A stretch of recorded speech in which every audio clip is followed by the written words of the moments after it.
Hello everyone and welcome to a new episode of the Bug Warrior. In today's episode I will show you the Ismail Vilehand Demon Warlock build. Ismail is a fantastic demon that will allow you to slay bosses and heralds with ease, but it also works great to clear terror zones thanks to the support from your defilers. Here you can quickly see how it performs against a Herald Tier 5 and how quickly it gets rid of bosses such as Diablo and even Baal. Of course, what makes Ismail deal so much damage is his curse attribute that amplifies damage. That, when combined with the extra fast, extra strong, aura enchanted and spectral hit that you get from Divine Demon skill, makes him a true powerhouse. That being said, let's look at the build. Alright, so step 1 is of course finding Ismail. As you know, Ismail is one of the 3 members of the High Council of the Sakarum that guard the entrance to the Durance of Hate at the Travincal. So teleport to the Travincal and proceed east. Please correct me if I am wrong, but I believe Ismail always has the cursed attribute. If not, please check that he has the cursed attribute before binding him. Also, if possible, try to farm Ismail when the Travincal is terrorized. I find that the demons at the terror zones usually have better attributes and stats than the normal versions. Once you bind him, prepare to enjoy one of the most powerful demon builds that the Warlock can offer. Alright, so let's quickly look at the skills. We start of course with the Demon 3. Here we have 1 point at Summon Goatman, 1 point at Summon Tainted, 1 point at Summon Defiler, and Bind Demon at the maximum level. When you max out Bind Demon, your demon will get Aura Enchanted, Spectral Hit, Extra Fast, and Extra Strong. Next we have 1 point at Deathmark, which you will use a lot to cover the whole map with Ismail. Next we have Blood Boil at the maximum level. This one we will use it against really tough enemies such as Heralds Tier 5 or when you get surrounded by a lot of enemies. Next we have Engorge, also at the maximum level. The reason you want to go so high with this one is mainly because it makes Blood Boil more powerful, but aside from that your demon will heal and get extra attack speed and lifesteal for over a minute, or until you cast it again. Next we have Demonic Mastery, also at the maximum level. This will allow you to have 2 defilers and your demon at the same time. On top of that, your demons will get a lot of attack rating, attack speed, extra damage, and will move faster. Last but not least, you want to add points to Blood Oath to increase the life of your demons that resist all of your demons, and on top of that, a huge percent of damage done to you goes directly to your demons. The other tree that we are using is the Chaos tree, but only because of the Lethargy Sigil that works great against bosses and heralds as it slows them by 50%.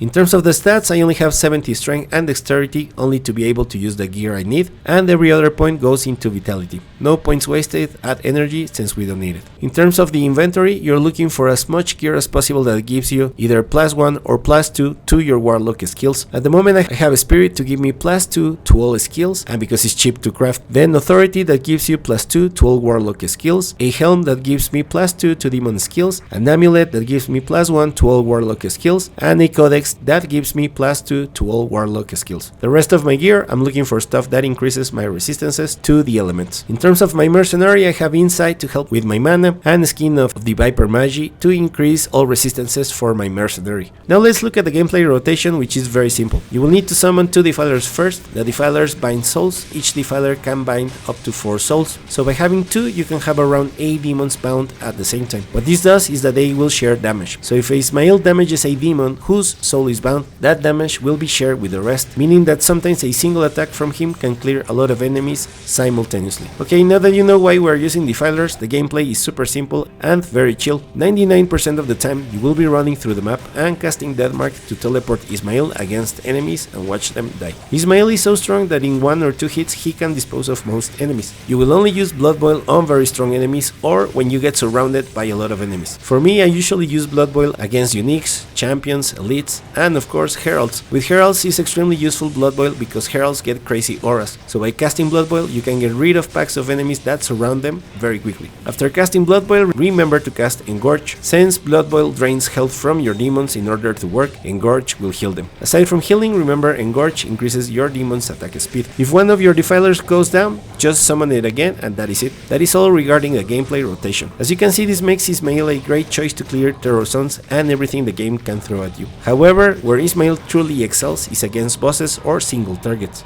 Here all you need to do is assist him with the Lethargy Sigil to slow down bosses, but other than that, just let Ismail melt bosses with ease. If for any reason he gets frozen, just cast Deathmark again to break the freeze effect and let him attack. I also use Deathmark as sometimes Ismail will attack from far away. When that happens, just reposition him and watch as his Amplify Damage deletes foes that have a lot of health points such as Baal or Isual. One of the best ways to test how powerful this demon is of course against the Ancients at Mount Arreat, where he performs great, or also against Baal's minions. Here I found that the knockback effect from Lister was the only thing interrupting Ismail's attacks, but same as before, just cast Death Mark again and problem solved. So there you have it. I am currently on a quest to show the best demons you can bind, but so far Ismail sits at the top. Please let me know what you think of this demon and if there are some demons that you suggest I cover. Please share with us at the comments. We reached the end of the video. Thank you very much for watching. If you made it this far and found the video interesting or useful, please consider to share, like, comment or subscribe, and I will see you in the next one.